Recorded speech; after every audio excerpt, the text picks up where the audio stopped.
నమస్తే, welcome to prime debate. నేను మీ స్వప్న. తెలంగాణలో స్థానిక సంస్థల ఎన్నికల జాప్యంపై రాజకీయ రచ్చ రేగుతుంది. ఎన్నికలు నిర్వహించేందుకు భయపడుతున్నారని విపక్షం విమర్శిస్తూ ఉంటే, రిజర్వేషన్ల కొలమానం కోసం ఎదురు చూస్తున్నామని సర్కార్ అంటుంది. కులగణన చేస్తున్నది కూడా అందుకేనని చెప్తుంది. ఇదిలా ఉంటే కులగణనకు ప్రజల నుంచి పూర్తిస్థాయి మద్దతు లభించలేదు అనే వాదన కూడా ఉంది. జిహెచ్ఎంసీ ఎన్నికలు కమ్ముకొస్తున్నాయి. ఆ తర్వాత మున్సిపల్ కార్పొరేషన్ ఎన్నికలు రానున్నాయి. ఎన్నికల భయంతోనే నిర్వహణను ఆలస్యం చేస్తున్నారని ప్రతిపక్షాలు ఆరోపిస్తున్నాయి. ఎన్నికల్లో రిజర్వేషన్ల ద్వారా సమన్యాయం చేయాలని భావిస్తున్నట్లు ఒకవైపు ప్రభుత్వం చెబుతుంది. ఏది ఏమైనా సరే ఒక స్థానిక సంస్థల ఎన్నికలు అంటే లోకల్ బాడీకి సంబంధించి ఎన్నికల నిర్వహణ వాయిదాల మీద వాయిదాలు పడుతూనే ఉన్నాయి. సర్పంచుల ఎన్నికలు డిసెంబర్లో కండక్ట్ చేస్తామంటూ కూడా మంత్రి పొంగులేటి శ్రీనివాస్ చెప్పినప్పటికీ, అదేవిధంగా సంక్రాంతి నేపథ్యంలో కొత్త సర్పంచులు వస్తారని చెప్పినప్పటికీ కూడా ఎన్నికలు అనేవి నిర్వహించలేదు. అలాగే కార్పొరేషన్కి సంబంధించి అన్నీ కూడా జెడ్పీటీసీ, ఎంపీటీసీ ఇవన్నీ కూడా గ్రామ పంచాయతీ ఎన్నికలు ప్రతిదానికి కూడా ఎలక్షన్స్ నిర్వహించవలసిన పరిస్థితి ఉంది. కానీ తెలంగాణ రాష్ట్ర ప్రభుత్వం మీనమేషాలు లెక్కిస్తూ ఉంది. పదవీ కాలం ముగిసిపోయిన తర్వాత కూడా స్పెషల్ ఆఫీసర్స్ను నియమించడం, వారి ఆధ్వర్యంలోనే పాలన కొనసాగడం జరుగుతుంది. అయితే సరైన అధికారులు లేనప్పుడు కేంద్ర ప్రభుత్వం నుంచి వస్తున్న నిధులకు ఆటంకాలు ఏర్పడతాయన్న వాదన వినిపిస్తున్నప్పటికీ కూడా మరి ఎన్నికలు నిర్వహించడానికి మీనమేషాల ప్రభుత్వం ఎందుకు లెక్కబెడుతుంది? కేవలం ఓటమి భయం వెనకాడుతుందా?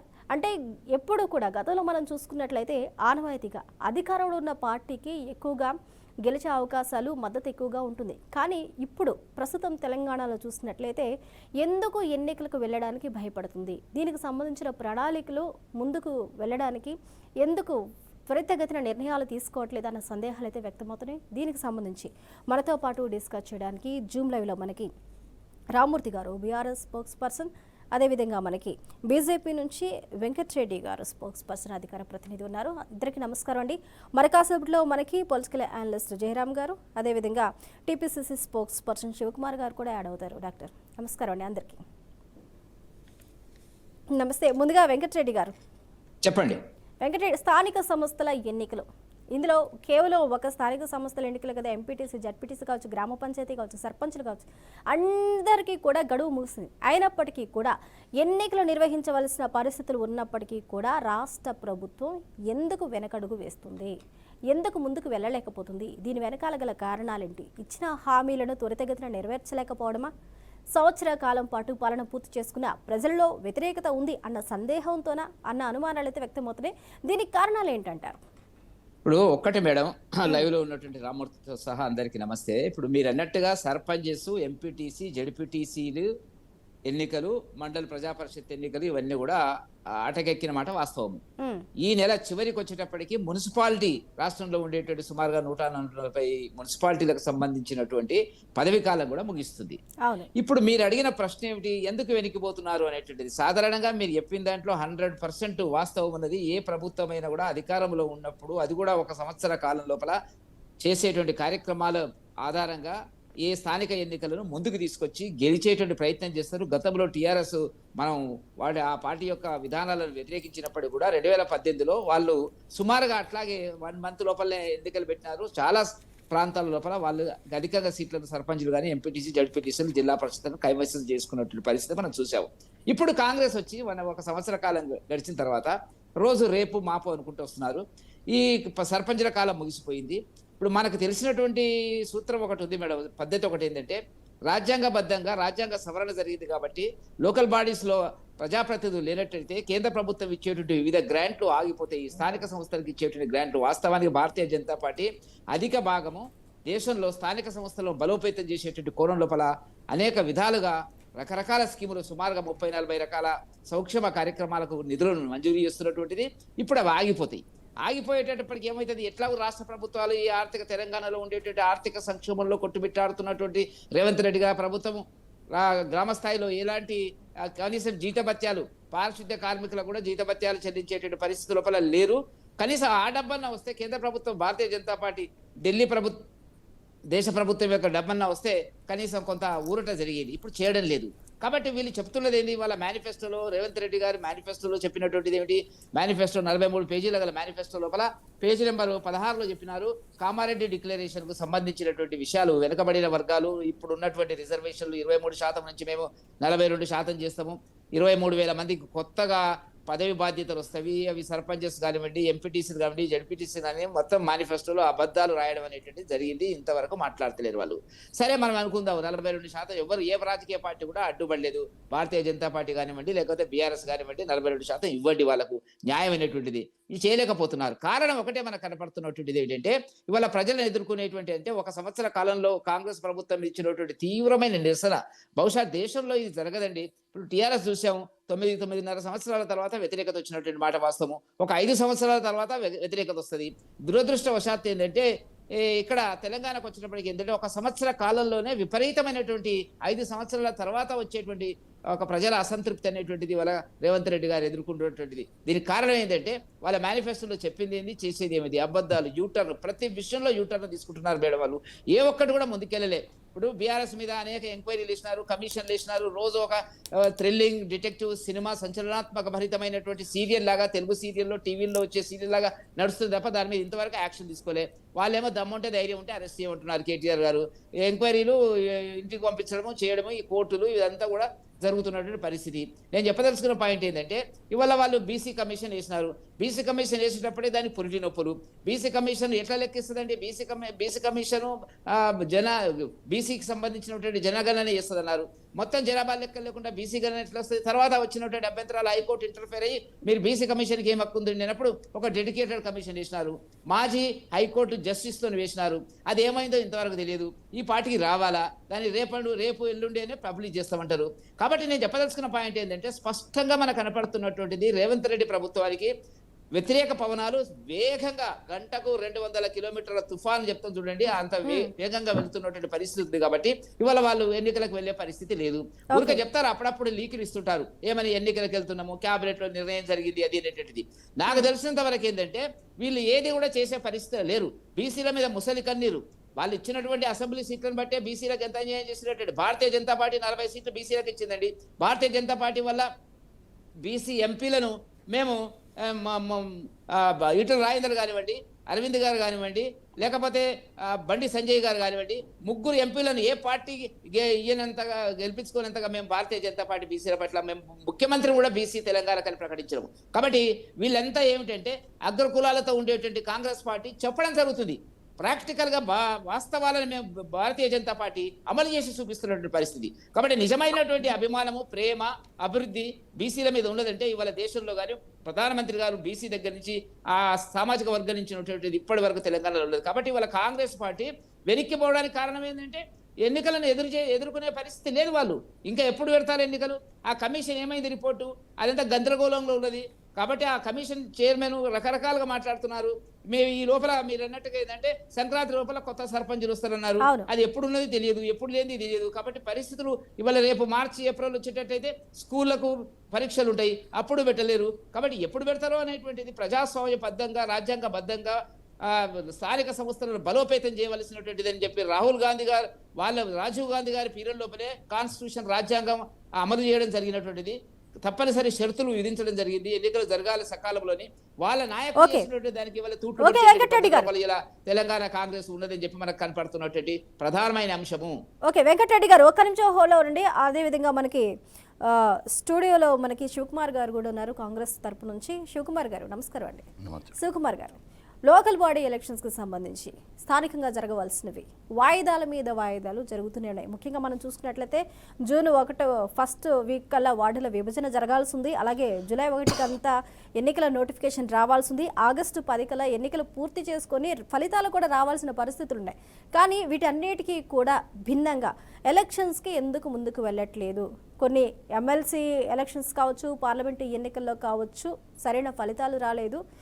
దాని తర్వాత ఈ గడిచిన 1 ఇయర్ పాలనలో కొంచెం వ్యతిరేకత అనేది ప్రజల్లో ఉంది. దీనివల్లే మీనమేషాలు ప్రస్తుత రాష్ట్ర ప్రభుత్వం లెక్కిస్తుంది అని చెప్తున్నారు. ఇందులో ముఖ్యంగా మీరు తీసుకున్న కొన్ని అంశాలను కూడా మనం చూసినట్లయితే ప్రజల్లోకి ఈ 1 ఇయర్లో చేసిన సంక్షేమ పథకాలు ఏవైతే ఉన్నాయో, ఇచ్చిన గ్యారంటీలు ఏవైతే ఉన్నాయో వాటి అమలు తీరును ప్రజల్లోకి స్పష్టంగా తీసుకెళ్లిన తర్వాతే ఎలక్షన్స్లోకి వెళ్ళాలి అనే ఆలోచన చేస్తుందా అన్న సందేహాలు వ్యక్తమవుతున్నాయి. ముఖ్యంగా గ్యాస్ సబ్సిడీ కావచ్చు, ఫ్రీ బస్ కావచ్చు, రుణమాఫీ కావచ్చు, ఇందిరమ్మ ఇల్లు కావచ్చు, ఉద్యోగాల భర్తీ కావచ్చు, లేకపోతే స్వయం సహకారాల గ్రూపుకి ఇచ్చిన నిధులు కావచ్చు, వీటన్నిటిని కూడా ప్రజల్లో ఎందుకు పూర్తి స్థాయిలో ప్రస్తుత కాంగ్రెస్ ప్రభుత్వం తీసుకెళ్ళలేకపోతుంది? ఇప్పుడు వీటిని తీసుకెళ్లి ఎలక్షన్స్కి తర్వాత వెళ్ళవలసిన పరిస్థితి ఎందుకు వచ్చిందంటారు? ముందుగా బీఆర్ న్యూస్ ప్రేక్షకులకు మీకు పానాలు ఉన్న వారికి నమస్కారం. నమస్తే. కాంగ్రెస్ పార్టీ ఎప్పటికప్పుడు ఏదైతే నిర్ణయం తీసుకుందో ఆ నిర్ణయం ప్రకారం కాంగ్రెస్ పార్టీ ముందుకు పోతుంది. ఈ అపోజిషన్ పార్టీలు మాట్లాడేది వాళ్ళు జనరల్గా మాట్లాడుతుంటారు. ఈరోజు కాంగ్రెస్ పార్టీకి ముందు పార్లమెంట్లో కూడా రాహుల్ గాంధీ గారు జిస్కి ఇసేదారి ఉస్కి భాగీదారి అనే రకంగా పార్లమెంట్లో కూడా లేవనెత్తడం జరిగింది. ఆరు బీసీ డిక్లరేషన్ చేయడం జరిగింది. దాని తర్వాత ఏదైతే కాంగ్రెస్ పార్టీ మేనిఫెస్టోలో పెట్టిందో, లేకపోతే కాంగ్రెస్ పార్టీ ఏం చెప్పిందో ఆ దిశగానే కాంగ్రెస్ పార్టీ అడుగులేస్తూ ముందుకు పోతుంది. ఇక్కడ కాంగ్రెస్ పార్టీ అధికారంలోకి వచ్చిన తర్వాత కూడా ఇక్కడ రాష్ట్రంలో పరిస్థితులన్నీ అతలాకుతలంగా ఉన్నాయి కాబట్టి అవన్నీ కూడా సరిచేస్తూ పోతుంది. ఈరోజు కుల గణన ఏదైతే కాంగ్రెస్ పార్టీ చేపట్టిందో తెలంగాణ రాష్ట్రంలో అది కంప్లీట్ అయిన తర్వాతనే చేస్తామనేది చాలా రోల్స్ ఉంది. ఎప్పుడైతే కుల గణన చేయమని చెప్పి ఆదేశాలు ఇచ్చి అది 1 మంత్లో అవుతామని అనుకున్నారు, కానీ కొన్ని ఆ సర్వేలలో జరుగుతున్న లోపాలు కానీ వీటిని కానీ ఆలోచిస్తూ ఉంటే కాంగ్రెస్ పార్టీ ఇంకా సమయం పట్టింది కాబట్టి. అంటే కులగణన నవంబర్ 30వ తారీఖుకి కంప్లీట్ అయింది. మరి ఆ తర్వాత అయినా కూడా దీనికి సంబంధించి ఒక డేట్ అనౌన్స్ చేయడం కానీ, లేకపోతే ప్రణాళికలు ఇలా ఉంటాయని చెప్పడం కానీ ఏదైనా చేయలేదు. కానీ రాష్ట్ర ప్రభుత్వం నుంచి అటువంటి అనౌన్స్మెంట్ కూడా ఏం రాలేదు. అయితే అదేదైతే కులగణన గురించి ఏదైతే సేకరించిన విషయాల్లో ఇంకా అవన్నీ టైపింగ్ వగర అదంతా అవుతుంది. దాని తర్వాత అయిన తర్వాతనే ఎవరు బీసీలో కులగణన ఎవరికి ఎంత ప్రాతినిధ్యం ఉంది, లేకపోతే ఎన్ని సీట్లు పెరుగుతాయనే రకంగా కూడా గవర్నమెంట్ ముందుకు వచ్చి అది అనౌన్స్ చేస్తుంది. చేయదనేది ఏం లేదు. ఎందుకంటే కులగణన చేసిందే ఎలక్షన్లో రేపు పోయేటప్పటికి బీసీ కులగణన కావాలా, ఎవరికైతే ఎంత ప్రాతినిధ్యం ఉందో, ఎంత పర్సంటేజ్ ఉందో ఆ పర్సంటేజ్ ప్రకారమే వాళ్ళకి సీట్లు కేటాయించాలనే ఒక ఉద్దేశంతోనే కాంగ్రెస్ పార్టీ ముందుకు పోవడం జరిగింది. ఎప్పుడో 1950-60లో జరిగిన కులగణన మళ్ళీ తర్వాత జరగలేదు. ఇప్పుడు ఖచ్చితంగా గణాంకాలు కంపల్సరీ కావాలనే ఉద్దేశంతోనే ఈరోజు అది పెట్టడం జరిగింది. ఇప్పుడు స్థానిక సంస్థలు అంటే మొన్న ఫిబ్రవరిలో ఎండ్ అయింది. దాని తర్వాత దాంట్లో ఉన్న టీఆర్ఎస్ బీఆర్ఎస్ చేసిన ఏదైతే సర్పంచ్లకు కానీ వాళ్ళకి జడ్పీటీసీలకు కానీ ఇవ్వాల్సిన నిధులన్నీ పెండింగ్లు ఉన్నాయి. దాని మీద కూడా ఇష్యూస్ జరుగుతూ ఉన్నాయి. ఎప్పటికప్పుడు కాంగ్రెస్ పార్టీ అదే వాళ్ళకు కూడా న్యాయం చేయడాలనే ఉద్దేశంతో గతంలో పెండింగ్ పెట్టిన దాంట్లో కూడా అవి ఒక ఏమంటారు డివైడెడ్గా డివైడెడ్గా వాళ్ళకి న్యాయం చేయాలని అనుకున్నప్పటికీ కూడా సర్పంచెస్ పదవీ కాలం అనేది మనకి ఇక్కడ ఫిబ్రవరితోనే వారి పదవీ కాలం ముగిసింది. అయితే వాళ్ళ ప్లేస్లో స్పెషల్ ఆఫీసర్స్ అనేది రాష్ట్ర ప్రభుత్వం నియమించడం జరిగింది. ఇప్పటికీ కూడా వాళ్ళ అధీనంలోనే పాలన అనేది జరుగుతుంది. అలాంటప్పుడు వారికి ఏ విధంగా న్యాయం జరుగుతుంది? ఇప్పుడు ఏదైతే వాళ్ళు సెక్యూరిటీగా చేయడము, లేకపోతే ఏదో అప్పులు తెచ్చి చేయడము, లేకపోతే బంగారం కుదబెట్టినా అని చెప్పి ఏదైతే వాళ్ళు నివేదికలు ఈరోజు ముఖ్యమంత్రి గారికి ఇవ్వడం జరుగుతుందో, గత ప్రభుత్వంలో మాకు బకాయిలు లేదు అవసరం అనుకుంటే కొంతమంది ప్రాణం తీసుకుంటామని చెప్పి కూడా వాళ్ళు అట్లా వెళ్ళడం జరిగింది. వాళ్ళందరినీ కూడా ఓదార్స్తూ ఖచ్చితంగా మేము ఇస్తున్నాము. ఫిబ్రవరి నుంచి ఇప్పటివరకు అయితే కంటిన్యూగా కాంగ్రెస్ పార్టీ అధికారంలోకి వచ్చిన తర్వాత అది ఎప్పటికప్పుడు ఆ అభివృద్ధి పరంగా ఏమైతే కావాలో వాళ్ళ త్రూ ఇస్తుంది అనేది మీరు అన్నట్టు వాస్తవం. కానీ ఫిబ్రవరికి ముందు ఏదైతే జరిగిందో అది పెండింగ్ ఉన్న దాన్ని మటుకు 2 విడతలుగా ఇస్తామని చెప్పి ముఖ్యమంత్రి గారు కానీ ఆ శాఖ మంత్రి గారు కూడా చెప్పడం జరిగింది. ఓకే శివకుమార్ గారు ఒక నిమిషం హోల్డ్లో ఉండండి. అదేవిధంగా మనకి పొలిటికల్ అనలిస్ట్ జయరామ్ గారు కూడా మనకి యాడ్ అయ్యారు. జయరామ్ గారు నమస్కారం అండి. మన రామ్మూర్తి గారితో మాట్లాడిన తర్వాత మాట్లాడుతూ నమస్కారం అండి. రామ్మూర్తి గారు ఇప్పటికే 12,769 గ్రామ పంచాయతీలు ఉన్నాయి. దీనిలో వార్డు లెక్కన మనం చూసుకున్నట్లయితే 88,682 వార్డులకి ఎన్నికలు నిర్వహించాల్సి ఉంది. ఇందులో 140 మున్సిపల్ కార్పొరేషన్స్ ఉన్నాయి. ఇందులో మనం చూస్తే చాలా కార్పొరేషన్లో బీఆర్ఎస్ చాలా స్ట్రాంగ్గా ఉంది. ఇప్పటికీ కూడా అధికారంలోకి రాకపోయినప్పటికీ కూడా చాలా కార్పొరేషన్లో బీఆర్ఎస్ హవా అనేది కొనసాగుతుంది. కేవలం దీనివల్ల ఎలక్షన్స్ వెనక్కి వెళ్ళిపోతున్నాయా, లేకపోతే వేరే ఏమైనా కారణాలు ఉన్నాయంటారా? మీరు చెప్పిన లెక్క కొంచెం సవరిస్తాయి. ఎందుకంటే 12,769 గ్రామాలు ఉన్నాయి. ఈ గ్రామాలు దాదాపు చీకట్లో ఉన్నాయి. అదే విధంగా ఇప్పుడు వీళ్ళు ఏదైతే మార్పు అని తీసుకొచ్చుకున్న తర్వాత పరిస్థితి ఏ విధంగా ఉన్నదంటే 6 గ్యారెంటీల ప్రభుత్వం కాస్త అబద్ధాల ప్రభుత్వం అయింది. ఓకే. అదే విధంగా డెడ్ లైన్లు పెట్టి వాళ్ళే డెడ్ లైన్లు పెట్టుకొని డెడ్ అయ్యే ప్రభుత్వం ఇది. ఆల్రెడీ డెడ్ అవుతుంది కూడా కంప్లీట్ గా. ఎందుకంటే వీళ్ళు చేసే కార్యక్రమాలు కానీ ఇప్పుడు ఏదైతే కులగణనాన్ని ముందు పెట్టుకొని వీళ్ళకి ఏంటంటే ఎలక్షన్ సరిగ్గా టైంలో 6 నెలల్లో మేము వచ్చిన 6 నెలల్లో ఎలక్షన్ నిర్వహిస్తాము. అదే విధంగా చాలా కొన్ని అంశాలు చదువుతాయండి, నిజంగా చెప్తున్నా నవ్వొస్తున్నది. ఎందుకంటే వీళ్ళు ఎంత బఫూన్లు చేసిందో జనాలు అంటే ఇప్పుడు కొన్ని చదివి వినిపిస్తాయి. ఎందుకంటే వీళ్ళు ఏదైతే గ్రామాలకు సంబంధించిన అంశాలు చదువుకున్నాం కాబట్టి గ్రామీణ అభివృద్ధి ఏదైతే మీరు చూడండి వీళ్ళు ఇచ్చిన గ్యారెంటీలో 19వ పేజీ ఏదైతే వీళ్ళు ఏదైతే గ్రామ పంచాయతీ సిబ్బందికి ఏదైతే ఉద్యోగ భద్రత కనీస వేతనం పెంచుతామన్నారండి. అదే విధంగా గ్రామ పంచాయతీ వార్డు మెంబర్లకు 1500 చేస్తామన్నారు. అదే విధంగా మాజీ సర్పంచ్లకు, ఎంపీటీసీలకు, జెడ్పీటీ సభ్యులకు గౌరవ ఏదైతే పెన్షన్ ఇస్తామన్నారు. అదే విధంగా సర్పంచులు, ఎంపీటీసీలు ఏదైతే జెడ్పీటీసీల గౌరవ వేతనం కూడా పెంచుతామని చెప్పి ఈ ఎన్ని అబద్ధాలండి. అదే విధంగా ఏదైతే 350 రూపాయలు ఏదైతే 50 రూపాయలకు ఏదైతే పని దినాలను కూడా 150 రోజులకు పెంచుతూ ఇట్లా ఇన్ని చెప్పారు. అదే విధంగా బీసీ డిక్లరేషన్ కూడా, కామారెడ్డి డిక్లరేషన్ కూడా 42% వీళ్ళు పెంచుతామన్నారు. కానీ ఇప్పుడు అది పెంచి ఎన్నికలకు పోతారా, పెంచకుండా ఎన్నికలకు పోతారా అన్నది కన్ఫ్యూజన్. ఒక మంత్రి ముందే జరుపుతామంటాడు, ఇంకొకరు ఏమో ఇదే మొత్తం అయిపోయింది. వాళ్ళ దాంట్లో వాళ్ళకే సైక్యత లేదు. ఇదే విధంగా గ్రామాలకు మేము ఏం చేసినామన్నది వాస్తవంగా ఇప్పుడు ఏదైతే గ్రామాల అభివృద్ధి చేస్తేనే దేశం అభివృద్ధి చెందుతా అన్నది గాంధీ గారు ఏదైతే కలగన్న ఈ సమాజం ఎంత ఘోరంగా అవుతుందంటే ఒకప్పుడు కలకల్లాడే విలేజ్ లో ఇప్పుడు కారు చీకట్లో ఉన్నాయి ఏదైతే మా ప్రభుత్వం పోగానే. ఎందుకంటే మేము ఏం చేసినాం అన్నది కూడా చెప్తాం. ఎందుకంటే తెలియాలి జనాలకు. ఏదైతే కొత్త సీసీ రోడ్లు, మెయిన్ రోడ్ వేసినాం మేము వచ్చిన తర్వాత. అదే విధంగా మిషన్ భగీరథ పేరుతో గ్రామాలు ప్రతి గ్రామంలో కొత్త పైప్ లైన్లు, ఇంటింటికి నల్లా కలెక్షన్ ఇచ్చాము, ఇంటి దాకా నల్ల తీసుకుపోయాం. అదే విధంగా మిషన్ కాకతీయ ఆ ఊర్లో ఉన్న ఊర చెరువులను కంప్లీట్ గా డెవలప్ చేశాం, అది పూడిక తీసాం. అదే విధంగా మేము ఏం చేసాం, కొత్త వాటర్ ట్యాంకులు వేసాం. అదే విధంగా కరెంట్ పోల్స్ రైతులు ఎక్కడ అడిగితే అక్కడ, గ్రామంలో ఎక్కడ అడిగితే అక్కడ వాళ్ళకి జస్ట్ 6300 500 డీడీ కడితే 3 పోల్స్ ఇచ్చినాం. అదే విధంగా ప్రతి గ్రామంలో మీరు చూసుకోండి, ప్రతి గ్రామంలో చిన్న పోల్స్ ఉంటాయి. ఎందుకంటే కరెంట్ కట్ కాకుండా 24 గంటల కరెంట్ ఉండేటట్టు పవర్ ఏదైతే అటు ఇటు కాకుండా కంప్లీట్ గా అయితే ఫ్లక్చువేషన్ కాకుండా మేము చేసాం. అదే విధంగా చిన్న ట్రాన్స్ఫార్మర్ ఇప్పుడే చెప్పాను, ఎల్ఈడి మొత్తం చెప్తాను ఎందుకంటే తెలియాలి. ఎందుకంటే మేమేం చేసినాం, వీళ్ళు వచ్చిన తర్వాత ఏం చేస్తున్నారు.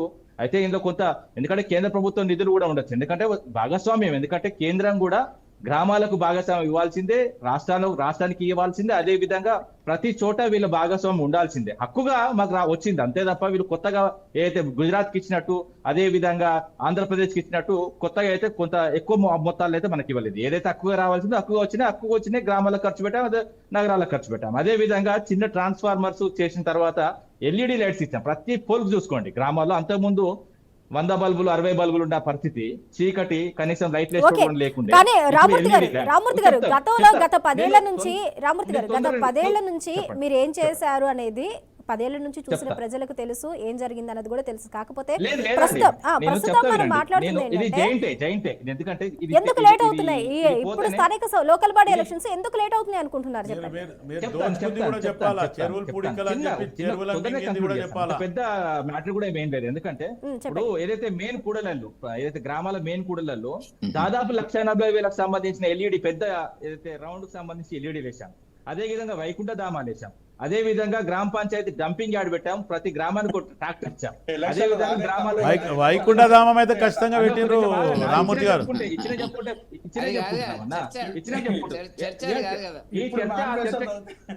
మీకు ఎందుకంటే నేను చెప్తుంటే భయం ఎందుకన్నా, మీరు కూడా ఇవ్వండి, మీరు కూడా చేయండి. ఒక నిమిషం ఆగండి అన్న. కొత్త గ్రామ పంచాయతీలు చేశామన్నా. ఇప్పుడు మేము ఎన్ని గ్రామ పంచాయతీలు చేశామంటే ఏదైతే 4380 ఏదైతే కొత్త గ్రామ పంచాయతీలు చేశాం పిఆర్ యాక్ట్ ప్రకారం, పంచాయతీ రాజ్ యాక్ట్ ప్రకారం.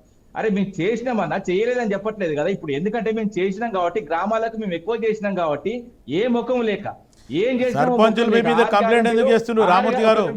సర్పంచులు మీ మీద కంప్లైంట్ ఎందుకు చేస్తున్నారు? ఎందుకు ఆత్మహత్య చేసుకుంటారు?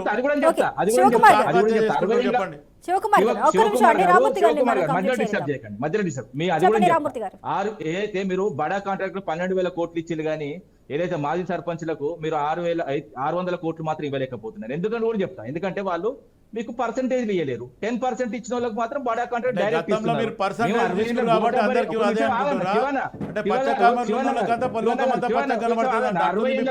భరించినాము.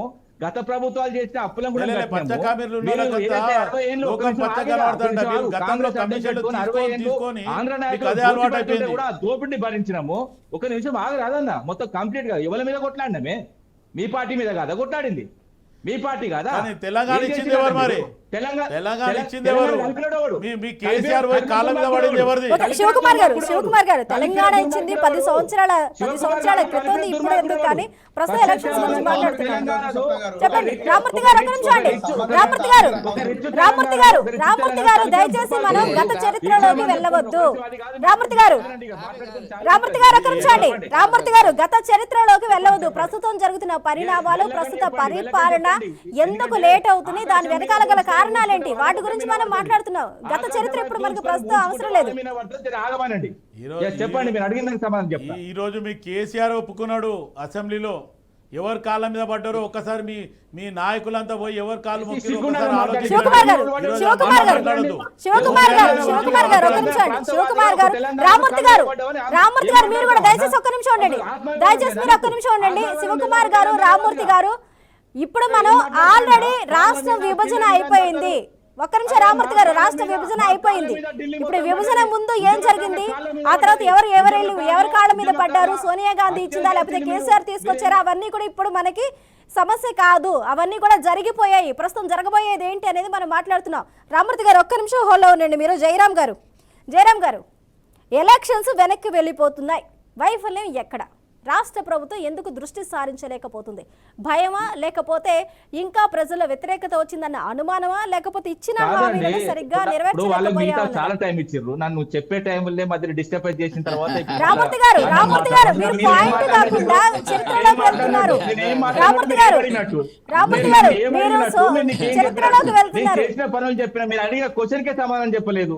ఇంతలో ఇప్పుడు ఆల్రెడీ అన్న మాట్లాడితే కార్యక్రమం అయిపోతుంది. చరిత్ర మొత్తం గత 10 ఏళ్ళది మొత్తం తీసుకుని వస్తే మనకు సమయం సరిపోదు, డిబేట్ సమయం మనకి సరిపోదు. అందుకే మనం పాయింట్ టు పాయింట్ మాట్లాడదాం. రామూర్తి గారు చెప్పండి. రామూర్తి గారు మీరు చేసిన ప్రతి పని చెప్పుకుంటూ వెళ్ళిపోయారు అనుకోండి, మనకి డిబేట్ సమయం సరిపోదు. కానీ ప్రస్తుతం మనం ఒకే ఒక పాయింట్ గురించి మాట్లాడుతున్నాము. ఎలక్షన్స్ ఎందుకు లేట్ అవుతున్నాయి, ఇప్పుడు రాబోయే ఎలక్షన్స్ లో బీఆర్ఎస్ పాత్ర ఏంటి, ఎంత స్ట్రాంగ్ గా ఉంది, బీఆర్ఎస్ చూసి కాంగ్రెస్ భయపడుతుందా, అందుకే అది మాట్లాడుతున్నాం మనం. చెప్పండి. అడిగిన తర్వాత మిమ్మల్ని అడుగుతారు. ఒక్క నిమిషం నాకు సమాధానం చెప్పండి. రామూర్తి గారు నన్ను అడుగుతున్నారు, నన్ను అడుగుతున్నారు. రామూర్తి గారు 2 minutes లో చెప్పండి, ఎందుకంటే అందరూ మాట్లాడాలి మనకి. చెప్పండి. ఒక నిమిషం వెంకటరెడ్డి మాట్లాడి, నన్ను మాట్లాడిస్తారు, మీ అందరు ఫిక్స్ అయినట్టారు. రామూర్తి గారు చెప్పండి. ఏం లేదా, ఎందుకంటే గ్రామాల్లో మేము స్ట్రాంగ్ ఉన్నాం, మా పథకాలతో మేము పోతాం. ఎందుకంటే వాళ్ళు చెప్పుకోనికి ఒక నిమిషం రామూర్తి భాయ్, గ్రామాలలో స్ట్రాంగ్ ఉన్నారా, డ్రామాలు చేసి ఇట్లా స్ట్రాంగ్ ఉన్నారా? మీరు డ్రామాలు చేసి డ్రామాలు చేస్తుండ్రు.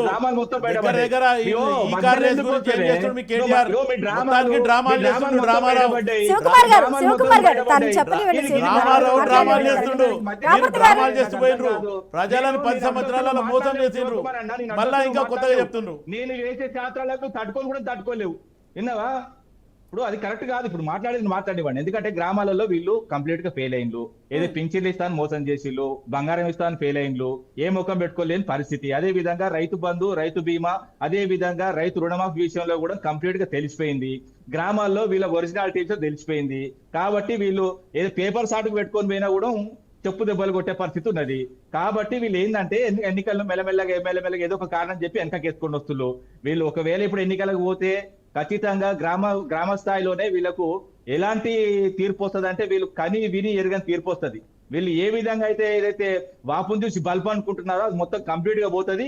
మధ్యలో వచ్చి మాట్లాడు కరెక్ట్ కాదు. ఇప్పటికైనా చెప్తున్నా, మీరు మొత్తం అట్టర్ ఫ్లాప్ అయిందో, మీరు ఫెయిల్యూర్ గవర్నమెంట్, మీరు 6 గ్యారెంటీల గవర్నమెంట్ కాదు, అట్టర్ ఫ్లాప్ గవర్నమెంట్ మీది. ఖచ్చితంగా ఏదైతే రానున్న సర్పంచ్ ఎన్నికల్లో బీఆర్ఎస్ జెండా ఖచ్చితంగా గులాబీ జెండా ఎగురుతుంది. ఓకే రామూర్తి గారు, ఒక నిమిషం హోలో నుండి తెలంగాణలో స్థానిక సంస్థల ఎన్నికలు ఎప్పుడు జరుగుతాయి అన్న ఉత్కంఠ అయితే కొనసాగుతుంది. ఈ అంశానికి సంబంధించి టీపీసీసీ కూడా మహేష్ కుమార్ గౌడ్ కూడా చాలా సీరియస్గా దీని మీద వర్క్ చేస్తున్నట్టు తెలుస్తుంది. ఎందుకంటే ఆయన అధికారంలో చేపట్టిన తర్వాత టీపీసీసీగా చేపట్టిన తర్వాత తొలిసారి వస్తున్నవి కాబట్టి దానికి సంబంధించి ఆయన ఎంత సత్తా చూపితే అంత పేరు ఆయనకు వస్తుంది. మరి ఆ దిశగా కూడా వారు ప్రణాళికలు రచించి కృషి చేస్తున్నారు అని చెప్తున్నప్పటికీ కూడా ఇక్కడ రిజర్వేషన్ల అంశం కూడా ఇక్కడ కొంత వెనక్కి రావడానికి, కొంత డ్రాగ్ అవడానికి కూడా ఒక రీజన్గా చెప్తున్నారు. కాకపోతే బీఆర్ఎస్ హయాంలో రిజర్వేషన్లు అనేవి 10 సంవత్సరాల వరకు ఇవే అమలు అవుతాయి అంటూ చెప్పినప్పటికీ కూడా కుల గణన అనేది చాలా ప్రతిష్టాత్మకంగా తీసుకుంది తెలంగాణ ప్రభుత్వం. ఈ కుల గణన ఆధారంగానే బీసీలకు సంబంధించి రిజర్వేషన్లు అప్లికేబుల్ అవుతాయి అంటూ కూడా దానికి అనుగుణంగానే ఏవైనా సరే పదవులు కావచ్చు, లేకపోతే మిగిలిన అంశాలన్నింటిలో కూడా ఇవే వర్తిస్తాయంటూ కూడా రాష్ట్ర ప్రభుత్వం చెప్తుంది. మరి దానికి సంబంధించిన తర్వాత ఒక క్లారిటీ వచ్చాక కూడా ఎలక్షన్స్ పెట్టాలి అంటూ కూడా బీసీ సంఘాలు డిమాండ్ చేస్తున్నాయి. మరి ఇది కూడా ఒక రీజనా కాదా అనేది మనం జయరాం గారిని అడిగి తెలుసుకుందాం. జయరాం గారు, ఏంటి సంగతి, ఏం జరుగుతుంది అంటారు? కేవలం కులగణన ద్వారానే ఇది వెనక్కి జరుగుతుంది అంటారా? స్వప్న గారు, మీకు ప్యానెల్లో ఉన్న మిత్రులకు, బీఆర్ఎస్ న్యూస్ ప్రేక్షకులకు, యాజమాన్యానికి మరొకసారి నమస్కారాలండి. నమస్కారం అండి. ఇక్కడ మనం కొన్ని ఫ్యాక్ట్స్ మాత్రం మాట్లాడుకుందాం. సరే, రాజకీయ పార్టీలు అనేక విషయాలు చెప్తుంటారు, అడిగింది కాకుండా అనేక విషయాలు డిస్కషన్ లో కూడా తీసుకొచ్చే అంత గొప్ప తెలుగు నాయకులకు ఎట్లాగా ఉంటది కాబట్టి ఆ విషయాలను పక్కన పెట్టేసి ఫ్యాక్ట్స్. గత 35 సంవత్సరాలుగా 10 సంవత్సరాలు పాలించిన పార్టీలకు, ప్రభుత్వాలకు ఒక్కసారి మాత్రమే ప్రతి 10 సంవత్సరాలకు ఒకసారి మాత్రమే స్థానిక సంస్థలకు ఎలక్షన్లు పెట్టిండ్రు. అంటే మిగతా 5 సంవత్సరాలు డ్రాగన్ చేసుకుంటూ వచ్చిండ్రు. అప్పుడు ఉన్న తెలుగుదేశం పార్టీ, దాని తర్వాత కాంగ్రెస్ పార్టీ, ఆ తర్వాత బీఆర్ఎస్ పార్టీ, ఇప్పుడు కాంగ్రెస్. అంటే ఏదో ఒక నెపంతోని దానిపైన నెట్టేసే ప్రోగ్రాం పెట్టేసి ఒక్కొక్కసారి మాత్రమే ఇవి జరుపుకుంటూ వచ్చేసారు. మిగతా 5 ఏళ్ళు గాలి వదిలేసేసారు. ఇదొక అంశం. మరొక అంశం వచ్చేసి ఇప్పుడు బీఆర్ఎస్ ఏకరువు పెట్టేసి ఏమైతే మాట్లాడిందో, నిజంగా కనుక అంత గొప్పగా ఉన్నట్టయితే, బీఆర్ఎస్ గొప్పగా ఉన్నట్టు అయితే సంతోషం, దాంట్లో వేరే డిస్ప్యూట్ ఏం లేదు. ఒకవేళ కనుక దాన్ని కానీ బీఆర్ఎస్ లోపల చేంజ్ చేసుకోవాల్సిన విషయాలు ఏంటంటే, వాస్తవాలకు దూరంగా 10 సంవత్సరాలను ప్రజలను పెట్టారు. మీరు వాస్తవాలకు దూరంగా ఉన్నారు కాబట్టి ఇప్పటికైనా వాస్తవాలకు దగ్గరగా ఉండమని చెప్పేసి it's my simple advice. Next Congress ప్రభుత్వము, ఇక పార్టీ మహేష్ కుమార్ పార్టీ చూస్తున్నాడు కాబట్టి పిసిసికి చేయాల్సిన పని ఏంటంటే, ప్రభుత్వము వచ్చిన తర్వాత 10 ఏళ్ళు ఒక్కొక్క ప్రభుత్వము విపరీతమైన నెగిటివ్ మూడ కట్టుకున్నది. అందులో వేరే డిస్ప్యూట్. అన్ని ప్రభుత్వాలు, నేను చెప్పిన ముందు అన్ని ప్రభుత్వాలు విపరీతమైన నెగిటివ్ ఆ 10 సంవత్సరాలు కూడగట్టుకున్నది, ప్రజల నుంచి పక్కకు తొలగినేసినాయి. కానీ ఒకే సంవత్సరం లోపల అంతెత్తున నెగిటివ్ వచ్చేసింది మాత్రం ఇప్పుడు ఉన్న కాంగ్రెస్ ప్రభుత్వానికి. ఇది గుర్తుపెట్టుకోవాలి, ఇది చాలా అండర్లైన్ చేసి గుర్తుపెట్టుకోవాలి. ఇంత నెగిటివ్ రావడానికి గల కారణం ఏంటి అనే విషయాన్ని కూడా మనం మాట్లాడుకోవాలి. ఇప్పటికిప్పుడు నిజంగా కనుక స్థానిక సంస్థల ఎలక్షన్లు పెడతారా అంటే పెట్టరు అనే దానికి నా దగ్గర ఒక స్ట్రాంగ్ రీజన్ నేను చెప్పదలుచుకున్నాను. ఒక ప్రముఖ ఎంపీ గారు, ఆయన చేతి లోపల డాక్యుమెంట్ ఉంది. ఆయన కులగణన విషయానికి ఈ బైఫరికేట్ చేసేసి ఏ కులానికి ఎంత చేయాలి అనే దాని మీద ఆయన హోంవర్క్ చేస్తున్నారు. ఆయన సిన్సియర్ క్యాండిడేట్, వేరే డిస్ప్యూట్ లేదు. ఆయన చేస్తున్న క్రమం లోపల వీళ్ళు ప్రభుత్వానికి కొన్ని సూచనలు చేశారు. ఇప్పుడు మన ప్రభుత్వం ఎలక్షన్లోకి పోతే నష్టాలను సరిచూడడం ఖాయము. బీసీలను మాత్రము నెగ్లెక్ట్ చేసినట్టు అయితే పెద్ద నష్టం జరుగుతుంది అనేది వారు సజెస్ట్ చేశారు. ఆ విషయాన్ని పిసిసికి తెలుసు, నాకు తెలుసు. ఈ విషయం నాకెలా తెలిసింది అనే విషయాన్ని పక్కన పెట్టేద్దాం. ఇప్పటికిప్పుడు ఏమి జరగదు. ఒకవేళ కనుక మీరు కులగణన చేసింది దేనికోసం అంటే ఓన్లీ మభ్యపెట్టి మారేడు గారు చేయటం కోసము, ఆస్తుల లెక్కలు తెలుసుకోవడం కోసం మాత్రమే కులగణన అప్పుడు బీఆర్ఎస్ పెట్టేసింది, ఇప్పుడు కాంగ్రెస్ పెట్టేసింది. అంతకు ముందు వాళ్ళు ఆస్తుల మీద కాన్సన్ట్రేషన్ చేయలేదు. అంతకుముందు తెలుగుదేశం పార్టీ కానీ, అంతకుముందు ఉన్న కాంగ్రెస్ కానీ ఆస్తుల మీద కాన్సన్ట్రేషన్ చేయలేదు. అంటే ఉమ్మడి ఆంధ్రప్రదేశ్లో ఉన్న ఆ 2 ప్రభుత్వాలు చేయలేదు. ఇప్పుడు తెలంగాణ రాగానే తెలంగాణ లోపల మిగులు భూములు 1,28,00,000 ఎకరాల మిగులు భూములు కొట్టేయడం కోసము ఆత్రమంటూ గత 10 సంవత్సరాల లోపల బీఆర్ఎస్ సక్సెస్ఫుల్ గా పనిచేసింది. 1,00,000 ఎకరాలు కొట్టేసింది. ఇప్పుడు కాంగ్రెస్ కూడా అదే ప్రయత్నంలో ఉన్నది, ఆ విధంగానే కొట్టేస్తున్నారు. నేను ఒకటే ఆ ప్రభుత్వాన్ని ఈ ప్రభుత్వాన్ని మీ దగ్గర నా దగ్గర కొన్ని లెక్కలు ఉన్నాయి. ఆ లెక్కలలో తేలినది ఏంటంటే 1,28,000,000 ఎకరాల భూములు మిగులు భూములు ఉన్నాయి. ఆ భూములు ఎవరి అకౌంట్లో పోయినాయో మీరు ఏమైనా తేల్చగలుగుతారా, చెప్పగలుగుతారా అంటే వీళ్ళు చెప్పలేరు. ఎందుకంటే దొంగలే ఇక్కడ ఉన్నారు కాబట్టి. ఆ 1,20,00,000 ఎకరాలను కొట్టేయడం లోపల చాలా నిమగ్నమై ఉన్నారు ఇప్పుడు. అంటే ఈరోజు వాళ్ళ కాన్సన్ట్రేషన్ అంతా భూముల మీద రాజకీయాలు చేయాలి, భూములను అమ్ముకోవాలి, భూములతో రియల్ ఎస్టేట్ చేయాలి.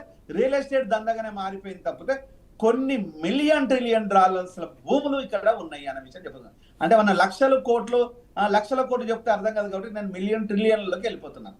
ఓకే, ఇంత విలువైన భూములను తెలంగాణలో ఉన్నాయన్న విషయం లోపల పెద్ద డిస్ప్యూట్ కూడా ఏం లేదు. అది స్వయాన అప్పటి ముఖ్యమంత్రి కేసీఆర్ గారు వెల్లడించారు. ఏమని వెల్లడించారు? 2 అంశాలు చెప్పారు. ఒకటి వచ్చేసేమో ఎలక్షన్లు తెలంగాణ రాకముందుకు చాలా ప్రగాఢంగా తను చెప్పినంటే దళితులకు 3 ఎకరాల భూమి కనుక ఇచ్చినట్టు అవుతే ఇది ఆత్మగౌరవంగా ఉంటుంది ఎస్సీ ఎస్టీలకు. ఆ బిడ్డలకు ఆత్మగౌరవం కోసం 3 ఎకరాలు ఉండాలా. ఎందుకంటే ఈరోజు భూమి అనేది అధికారాన్ని సూచిస్తుంది, ఆహారాన్ని పెడుతుందన్న కేసీఆర్ గారు తెలంగాణ ప్రభుత్వం వచ్చిన తర్వాత అదే అసెంబ్లీ లోపల భూములే లేవని డిక్లేర్ చేశారు.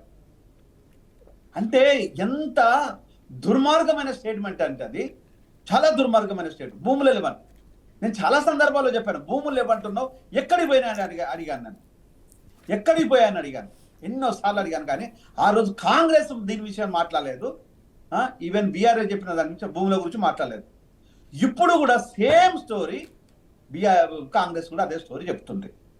ఈరోజు ఒకటి మాత్రం నేనే ఏకీభవిస్తున్నాను తమ్ముడు రామ్మూర్తి. ఒకటే ఒక అంశం, ఈరోజు స్కూళ్ళకు కానీ ప్రజా సంక్షేమ పథకాలకు మీరు డబ్బులు రిలీజ్ చేయని మీరు కార్పొరేటివ్ బిజినెస్ క్యాండిడేట్లకు ఈరోజు లేదు అనుకుంటే కాంట్రాక్టర్లకు మాత్రమే 10% తీసుకొని రిలీజ్ చేస్తున్నది అక్షరాల వాస్తవము.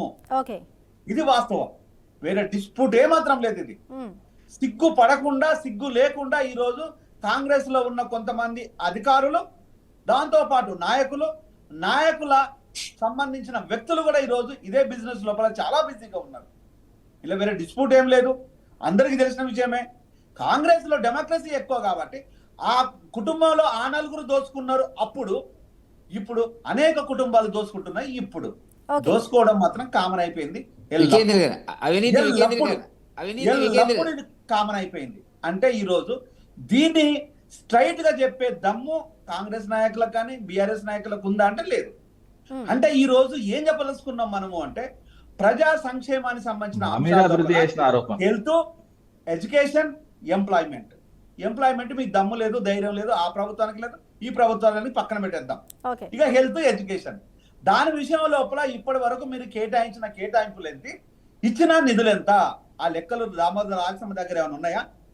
ఇక మిగతా ఎడ్యుకేషన్ మినిస్ట్రీ అంటే రేవంత్ దగ్గరే ఉంది, నీ దగ్గర ఏమైనా ఉందా రేవంత్? ఇద్దరు దగ్గర లేరు. అంటే ఈరోజు మీరు ఏం చేస్తున్నారు? స్కూల్కి పోతున్నామో చాక్ పీసులు లేవు, హాస్పిటల్ పోతున్నామో మందు గోళీలు లేవు. ఇది దుర్మార్గం. ఇది దుర్మార్గం కాదా? ఏ మొక్కం పెట్టుకొని మీరు ఈ రోజు ఎలక్షన్లకు పోతారు? ప్రతి విలేజ్ లోపల స్వప్న గారు, ప్రతి విలేజ్ లోపల నేను ఒక మెడికల్ డాక్టర్ని, ప్రతి విలేజ్ పిహెచ్సి సెంటర్ లోపల క్రోసిన్ టాబ్లెట్లు ఇవ్వండి, గర్భిణీ స్త్రీలో పోతే కాల్షియం లేవు, ఐరన్ టాబ్లెట్స్ లేవు, ఐవీ సెట్లు లేవు, కదా దీనికి లేదు, ఇది ఏమి లేదు. కానీ వీళ్ళు ఇంకొక అంశం ఏంటంటే ఇవి ఆల్కహాల్ పెంచే ప్రోగ్రామ్ లోపల ఆ ప్రభుత్వం ఈ ప్రభుత్వం ఫుల్ కృషి చేస్తున్నది. దీనికి ప్రభుత్వాన్ని గురించి కాదు, గత 10 ఏళ్ల పాలన అలాగే ఉంది, ప్రస్తుతం జరిగిన 1 year పాలన కూడా ఎక్కడా కూడా ప్రజల గురించి ఆలోచించే ప్రభుత్వం గడిచిన కాలంలో విభజన తర్వాత లేదంటారు. స్వప్న గారు నేను చెప్తున్నాను, ఇంకా చెప్తాను, ఒక 2 నిమిషాలు నాకు టైం ఇవ్వండి. నేను రాజకీయ నాయకుని కాదు కాబట్టి నాకు ఎంత టైం ఇస్తుంది, నో ప్రాబ్లం. ఇంకొక అంశం ఏంటంటే వీళ్ళు డ్రగ్స్ మీద పోరాటం చేస్తారంట. అరే అయ్యా, నువ్వు డ్రగ్స్ ఎవరిని పట్టుకున్నావు నీకు తెలియదు, ఎక్కడున్నాడో తెలియదంట. డ్రగ్స్ తీసుకున్నోని పట్టుకుంటారంట, ఇచ్చినోని దొరకరంట. డ్రగ్స్ కంటే భూతమైంది ఆల్కహాల్ కదా. మరి ఆల్కహాల్ దొంగలని పరిస్థితి ఏంది? ప్రభుత్వ దోపిడీ, బెల్ట్ షాప్ల దోపిడీ గురించి మాట్లాడదాం, అది గురించి వద్దంట. ఆల్కహాల్ ఆల్కహాల్ తాగిన తర్వాత ఆరోగ్యం పోతుంది, హాస్పిటల్లో మందులు ఉండవు. ఆల్కహాల్ తాగిన తర్వాత విద్య పోతుంది. ఈరోజు యంగ్ విడోస్కు మారిపోతున్నారండి. ఆడబిడ్డలు యంగ్ విడోస్గా మారుతుంటే ఆ కుటుంబాన్ని ఎవడు ఆదుకోవాలి? ఈ దుర్మార్గపు ప్రభుత్వాలు దగ్గరుండి తాగిపిస్తున్నందుకు సిగ్గుపడాల్సింది ప్రభుత్వాలే కదా. జయరాం గారు ఒక్క నిమిషం అండి, ఒక్క నిమిషం హోలో ఉండి జయరాం గారు.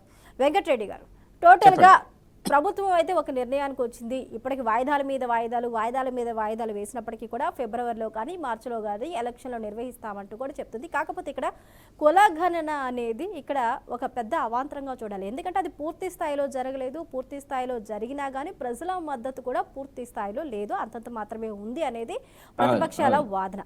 అలాంటప్పుడు ఇప్పుడు రిజర్వేషన్లు ఏ ప్రాతిపదికన తీసుకొస్తారు ఈ ఎలక్షన్స్కి? గత రిజర్వేషన్ల అనుగుణంగానే ఎలక్షన్స్కి వెళ్ళాలని కూడా కొంతమంది అంటున్నారు. కానీ ఇప్పుడు కొత్తగా జరిగిన బీసీ కులగణనకు సంబంధించి కొత్త రిజర్వేషన్లు తీసుకొచ్చి దానికి ఒక కొత్త చట్టం తీసుకొచ్చి ఆ తర్వాత ఎలక్షన్స్కి వెళ్ళాలంటున్నారు. అసలు ఇవన్నీ కూడా ఇప్పుడు జరిగే పనేనా అంటారా?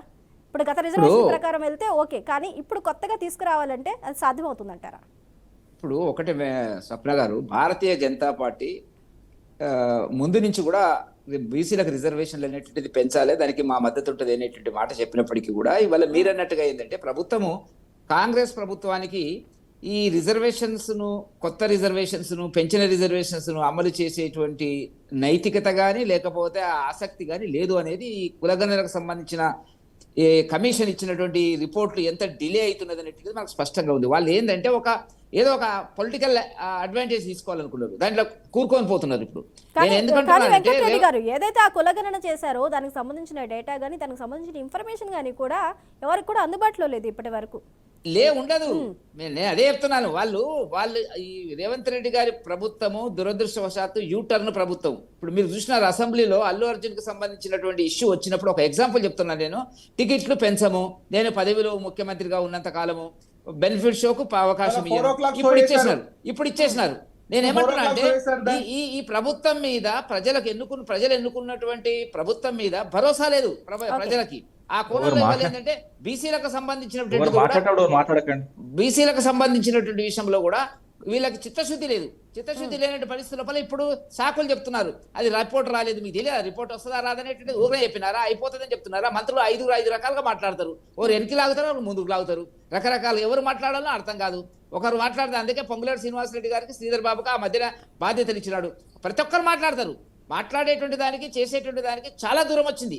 నేను రాజకీయంగా మాట్లాడడం లేదు. ఇప్పుడు బీఆర్ఎస్ మీద ఉన్నటువంటి అసంతృప్తి అనేటువంటిది గతంలో ఉన్నటువంటిది ఇప్పుడు వీళ్ళ మీద అంతకంటే ఎక్కువ వచ్చినటువంటి పరిస్థితి.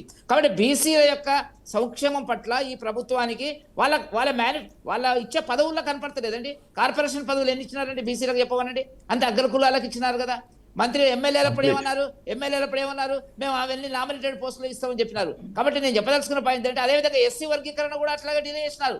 పార్లమెంట్ లో ఎస్సీ వర్గ సుప్రీంకోర్టు ఇచ్చినటువంటి జడ్జిమెంట్ అక్కడ టీవీలో వార్తలు వస్తుండగానే హడావుడిగా మీటింగ్ పెట్టినాడు రేవంత్ రెడ్డి గారు. ప్రెస్ మీట్ పెట్టి నేను 3 నెలల లోపల ఇంప్లిమెంట్ చేస్తా అన్నాడు. మందకృష్ణ మాదిగ గారు చేసినటువంటి పోరాటం అది అట్లాగే ఉండిపోయింది. కాబట్టి బీసీల పట్ల, దళితుల పట్ల ఈ ప్రభుత్వానికి, కాంగ్రెస్ ప్రభుత్వానికి పేరుకు మాత్రమే తప్ప వాళ్ళకు ఒక ఆసక్తి కానీ వాళ్ళని అభివృద్ధి చేయాలనే కోణంలో గతంలో లేదు, ఇప్పుడు లేదు, అదే పద్ధతిలో కొనసాగుతున్నారు. కాబట్టి మీరు పెట్టినటువంటి చర్చకు ఒకటే సమాధానం ఏంటంటే ఇప్పట్లో ఈ ఎన్నికలు జరగవు. వాళ్ళకి ఏంటంటే ప్రజల భయం పట్టుకుంది, అసంతృప్తి బాగా వచ్చింది. ఇప్పుడు ఏం చేద్దాము, భరోసా ఇద్దాము. ఆ భరోసా కూడా రేపు ఏం చేస్తారో తెలియదు. ఊరికే చెప్పినారు ఏమని, వ్యవసాయ యోగ్యమైన భూమికి భరోసా ఇస్తాము కానీ సాగు చేయని భూమికి ఏందో దీంట్లో రెండింటి అర్థం ఏందో చెప్పండి ముఖ్యమంత్రి గాని. వ్యవసాయ యోగ్యమైన భూమి ఏంది, సాగు చేయని భూమి ఏంది అనేటువంటిది. సాగు చేయని వ్యవసాయ యోగ్యమైన భూమి అంటే ఒక పంట పడుతుంది, ఒక పంట పడదు, అప్పుడు సాగు జరగదు అంటే ఇయ్యవా. కాబట్టి అది చివరికి రేపు ఇయ్యబోయేటువంటిది ఏ రకమైనటువంటి యుద్ధాలకు దారి తీస్తుందో మనం చూడవలసినటువంటి అవసరం ఉంది.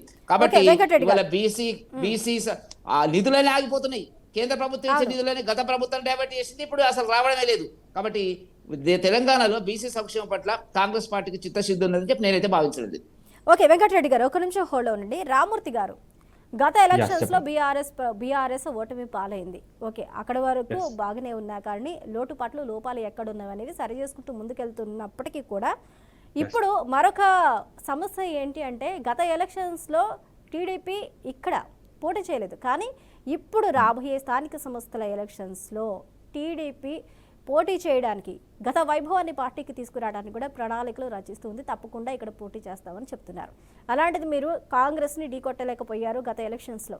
ఇప్పుడు దానికి తోడుగా ఇప్పుడు టీడీపీ కూడా ఇక్కడ ఎలక్షన్స్కి పోటీ చేస్తానంటుంది. మరి బీఆర్ఎస్ పరిస్థితి ఏంటి?